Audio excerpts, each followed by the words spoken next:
For this day, no, we have another set of topic.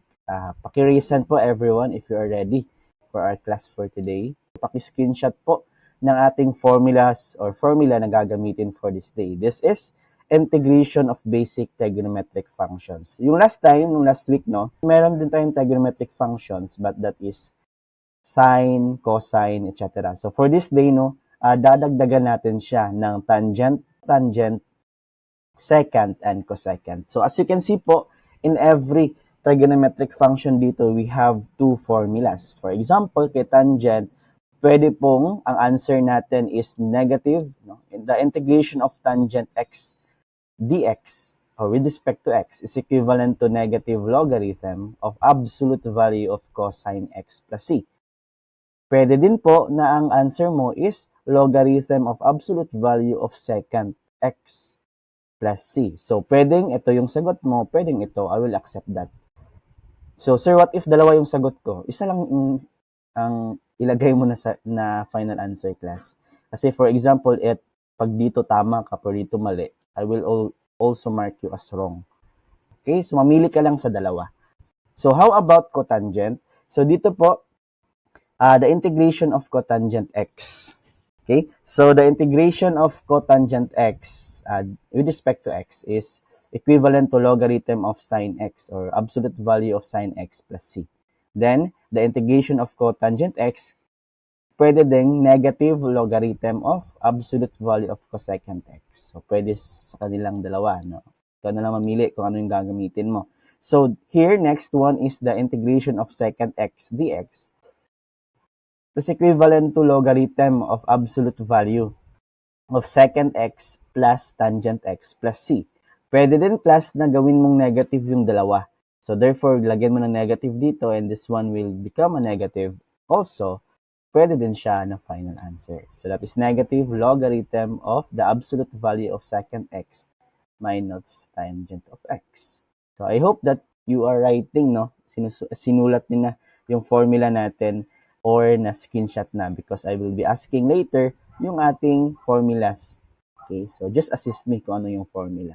Then last one, the integration of cosecant x dx is equivalent to the negative logarithm of absolute value po ng cosecant x plus cotangent x. So pwede din siya na logarithm of absolute value of cosecant x plus cotangent x. Ang ibig sabihin po, pwede mong i-negative sa labas, then gawin mo tong positive sa loob. That is just the same. Okay? So, screenshot po. And I hope you're ready for our examples in order for us to understand more about these formulas. Okay? So, first example is integration of tangent to x raised with respect to dx. Okay? So, here, before we integrate, diba, mas maganda po if we will write our formula. So, kindly assist me. Integration of tangent u, even, di ba, x yung kanina class, gagawin ko lang u ha, kasi that is just the same, but u, para ma-remind ako na pwede siyang polynomial. So, same pa din yan. Yung x is gawin mo lang u, o variable lang yan. So, raise hand po, what is our formula for the integration of tangent u? May negative, di ba? Negative ln, absolute value of cosine x or u, di ba? Oh, yes. Gawin natin u plus c. Yan. Correct. So, another one, raise hand po. Ano yung isang formula niya? Di ba dalawa yun? ln absolute value of secant u plus c. Yan. Secant u plus c. Okay? So, thank you po. Diba, we need to check if it is balanced. Same ng ating ginagawa last week. Raise hand po, ano yung u natin dito? Ano yung katabi ni tangent? So, that is equivalent to 2x. Thank you. So, as you can see po, yung u natin is not exactly x, but rather than 2x. So, we need to balance, kumbaga. So, if in balancing, we need to derive, no? Derivative of 2x. Raise hand po. What is the derivative of 2x? Yes, that is 2, diba? So, I hope that you still remember how to derive because we will be using that one, no? So, 2 dx kasi different sila ng variable. Next thing that we need to do is to transfer yung 2 sa kabila, diba? Magiging du divided by 2 is equivalent to dx. Ayan. So, next thing is to balance. No? Balance natin, di ba? Dapat kasi ito yung accomplish natin na formula. Is integration of tangent. Then, ang 2x natin, that is our u. Di ba? So, therefore, that is our u. dx natin, that is du over 2. So, by inspection po, i-compare natin sa formula, sobra po tayo ng over 2. So, we cannot use the formula. Therefore, ang gagawin po natin is ilalagay siya sa labas, yung excess, no? So, which is 1/2. Integration of tangent u du. So, by that, same na silang dalawa, you can use the formula na. Okay? This is equivalent to negative, di ba? Negative 1/2. Kasi negative siya, multiplied by 1/2, negative 1/2. Then, logarithm of absolute value of cosine. Then, 2x natin, lagyan natin 2x. No? Open and close parenthesis ha, para mas fixed siya or makikita mo na si cosine talaga. Diba? So, just practice that one plus c. Ayan. So, that is our final answer. So, yan lang po kasimple. You need to balance first, and then pagkatapos mong i-balance, no, you can use the formula na. Okay? So, take note sa ating logarithm, no, pwede natin siyang i-rewrite. Logarithm of x raised to a, di ba, pwede siya ilagay sa taas. Pwede na to class na final answer, pero pwede din siyang i-rewrite. This one is gagawin mong power or tawag dyan, exponent. So, gagawin ko lang open parenthesis of cosine x or 2x.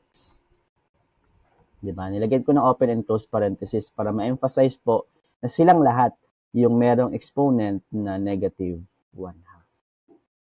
Yan. Then, absolute value plus c. So, therefore, this is our final answer. Yan. So, pwede din ganyan. Sir, what if yung second yung ginamit ko? Pwede din. Again ha, pwede ka na mag-end dito. Pwede na yun na final answer. At again, pwede din ito. And then, pwede din yung isang formula, which is yung logarithm of second u. So, try natin.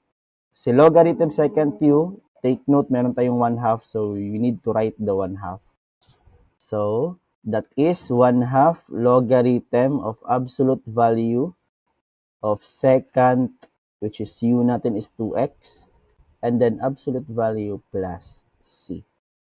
That is our final answer. Pwede din siya. Sir, what if, sir, gagawin ko itong exponent? Yes, pwede din, no? But again, pwede isa lang dyan yung gamitin mo. Okay? So, ang tendency kasi pag isunulat mo yung iba, baka mali na yung pagsulat mo. So, that is our final answer, no? Ay, absolute value. Okay. Screenshot po so that we can proceed to our next problem. Ayan siya. Example number 2. So, that is integration of cosecant of 4x plus 1 dx. Okay?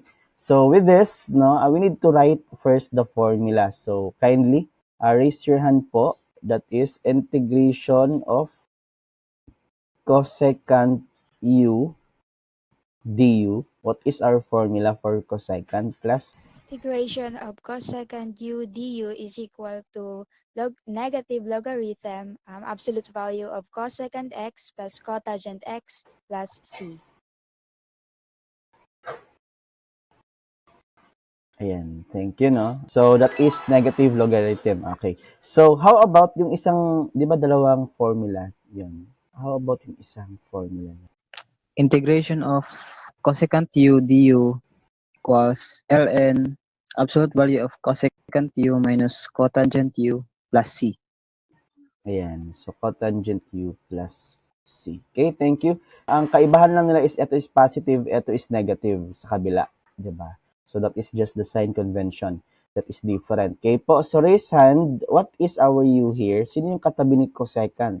No, yan yung u natin, diba? 4x plus 1. Diba? So, next thing that we need to do is to derive, diba? Kasi yung u natin is not exactly x. So, we need to balance class, diba?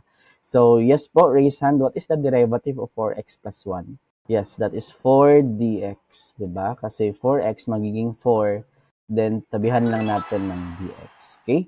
Ilalagay natin to the other side, that is equivalent to d over 4 is equivalent to x or dx, no? So next thing is we need to balance kasi may 4 tayo, no? So cosecant of 4x, ayan po, plus, cosecant of, ang 4x plus 1 natin na u natin. So cosecant of u, dx po natin is du over 4.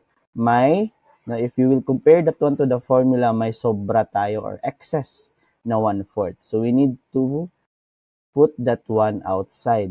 So, ayan po siya. Same na po sila. You can use the formula na. Okay. So, substitute lang po natin sa formula, negative kasi negative, then multiplied by 1/4. So, negative 1/4. Common mistake is 1/4 minus ln.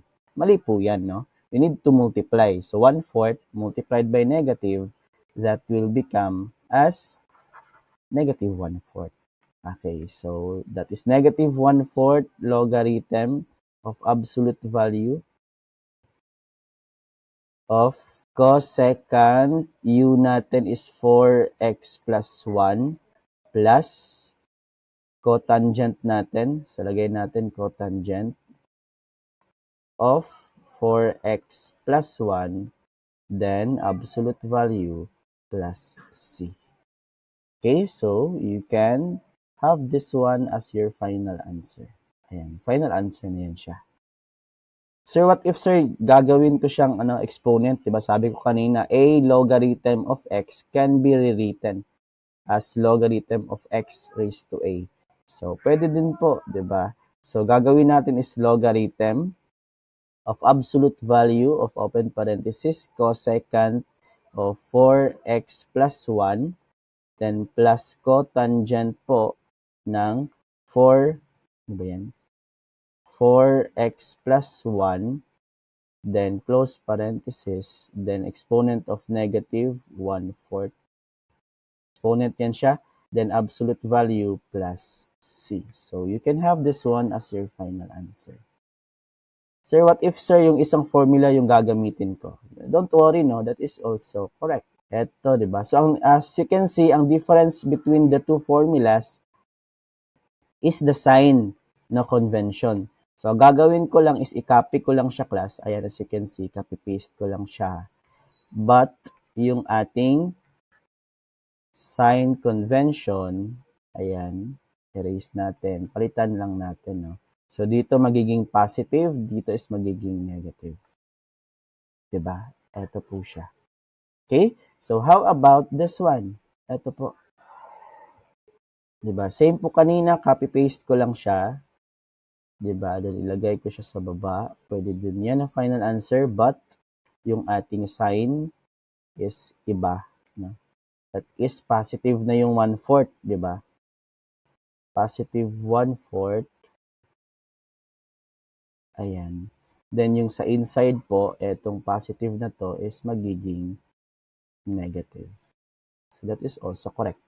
So, ikaw bahala saan sa apat. No? Mas maganda isa lang yung answer mo para mas madaling i-check. Okay? For example, tama ka dito, pero dito mali ka. So, I will mark you again as wrong. So, isang answer lang. Raise hand if you have any questions so far. Ganun lang ha. Basta i-determine mo lang yung u. Determine mo lang yung formula. Then, substitute. Then, checking sa excess, no? Ito yung common mistake.